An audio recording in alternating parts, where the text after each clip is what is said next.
terminologi mengenai nafsu manusia itu banyak, ada Jawa, ada Cina, ada Islam, ada contoh dari Rasulullah sendiri dan dari nabi-nabi yang lain. Semua itu bisa kita pelajari. Misalnya Khalifah 4 juga bisa menjadi jenis karakter-karakter manusia. Tapi intinya satria itu kan orang itu berarti dia punya potensi, dia punya fungsi satu, fungsi akal atau intelektual. Nomor 2 dia fungsi emosi atau spiritual. Nomor 3 dia punya fungsi mental, baru fungsi fisik atau kanuragan. Jadi nek satria itu ketoke lho Pak ya.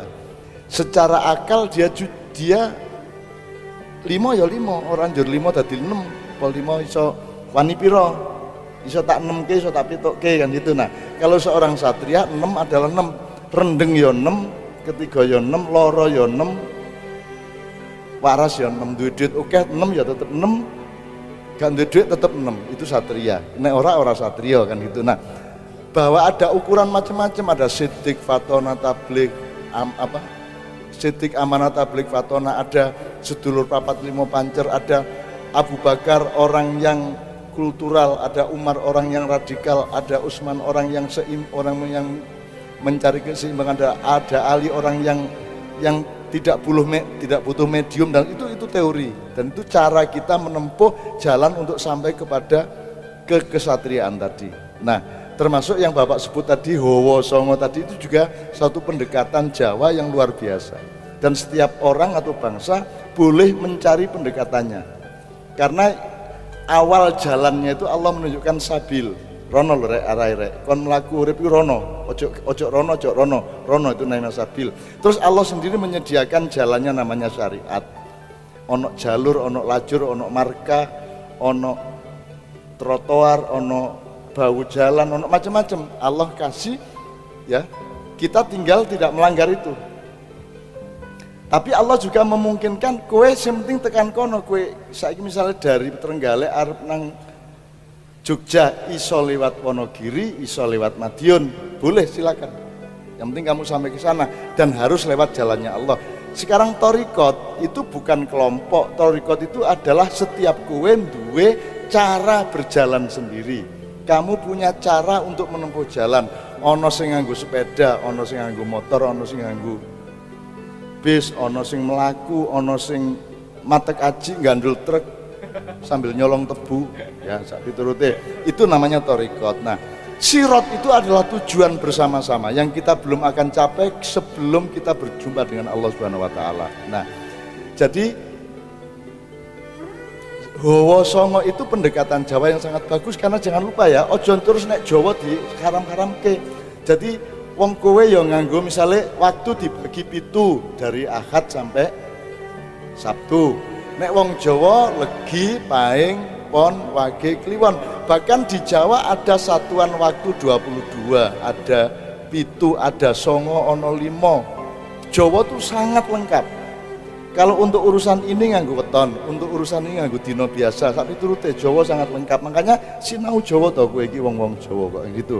Nah, pendekatan yang beliau kemukakan tadi sangat bagus. Nanti saya mohon dengan sangat setelah saya menjawab semua, Hawa Songo tadi diungkap. Gitu. Jadi kalau Islam ya ada amarah, lawamah, sufiyah, mutmainnah. Itu juga satu cara pendekatan.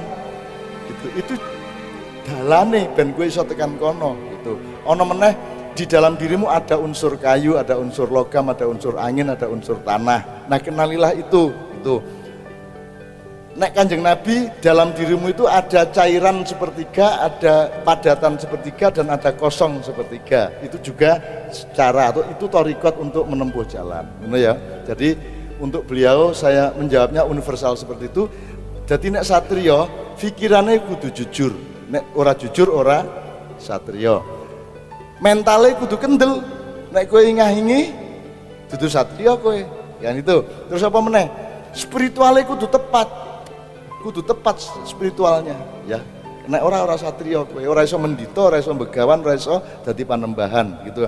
Di dalam Jawa ada ajaran yang sangat luar biasa yang tidak dijalankan oleh orang Indonesia. Wong nek wis umur 50 munggah wis mulai mendito, nggih Mas Dalang nggih. Coba anaknya Brawijaya nomor 2, kakaknya Raden Patah itu panglima perang. Kemudian dia dalam bentrok yang tidak sengaja dia membunuh bapaknya Sunan Kudus yang namanya Sunan Ngudung.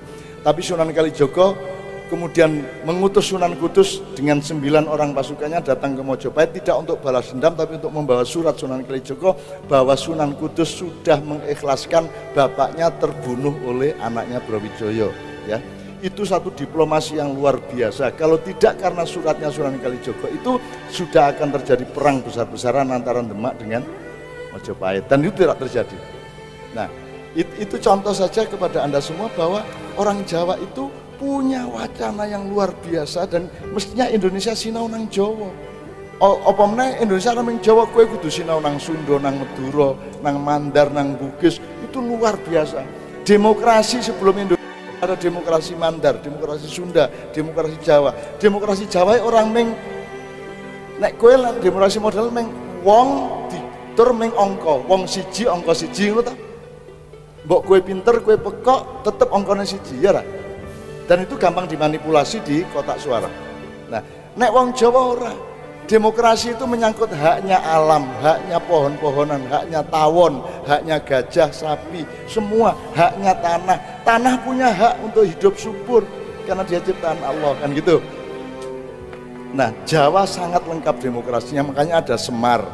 Semar itu dia dewa tertinggi, dihormati bahkan di atas Bathara Guru dan Togog, dihormati oleh semua, nggih Mas Langge.